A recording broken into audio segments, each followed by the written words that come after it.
Bismillah, alhamdulillah, wassalatu wassalamu ala ashrafil anbiya'i wa mursalin, Nabiyina Muhammad wa ala alihi wa ashabihi ajma'in, wa man tabi'ahum bi ihsanin ila yawmiddin. Assalamu alaikum wa rahmatullahi wa barakatuh. Marhaban bikum, barakallahu fikum, ya shabab. O youth, this is your senior age, your uncle, your brother Khaleel Davis, with you again, Tawheed before toast, starting your day with Tawheed before you begin your breakfast. I'm going to come today again with another beneficial tip and reminder, tip number 7, and that is to have fear of Allah, tabaraka wa ta'ala, have taqwa, because the objective of Ramadan, the purpose of Ramadan is that we may fear Allah. It's not that we may deprive ourselves of food and drink and be thirsty and hungry throughout the day. It's not that we deprive ourselves of food and drink so we may understand how those who are poor or those who are homeless who may not have food, how they feel. No, that's a wisdom that comes from Ramadan, but it's not the reason. The reason is to fear Allah tabarak wa ta'ala, so that we may have better lives and do things that are better for ourselves, better for our families, and better for our community at large. Allah tabarak wa ta'ala, the blessed and most high, He says in the Quran, He says, يَا أَيُّهَا الَّذِينَ آمَنُوا كُتِبَ عَلَيْكُمُ الصِّيَامُ كَمَا كُتِبَ عَلَى الَّذِينَ مِنْ قَبْلِكُمْ لَعَلَّكُمْ تَتَّقُونَ. Allah says, which translates to mean, O you who have believed, fasting has been prescribed upon you as it has been prescribed upon those that came before you, so perhaps it may be those who fear Allah. So Ramadan is to fear Allah tabarak wa ta'ala. So we encourage you, we urge you, ya shabab, or youth, to be better at trying to fear Allah. Be better as children to your parents.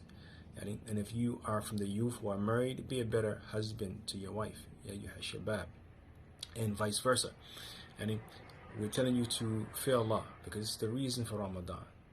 The Messenger of Allah sallallahu alaihi wasallam said in an authentic narration, he said, "At-taqwa hahuna, at-taqwa hahuna, at-taqwa hahuna." That the fear of Allah is here. The fear of Allah is here. The fear of Allah is here. And he pointed to his heart, his chest, 3 times. Meaning that it's not something that appears outwardly. Someone seems to be those who fear Allah. They seem to be humble, but in their heart is not really there. They're showing off. No, taqwa is in the heart. The fear of Allah is in the heart. The fear of Allah is in the heart. And fear of Allah makes us better people. And take it from one who knows personally.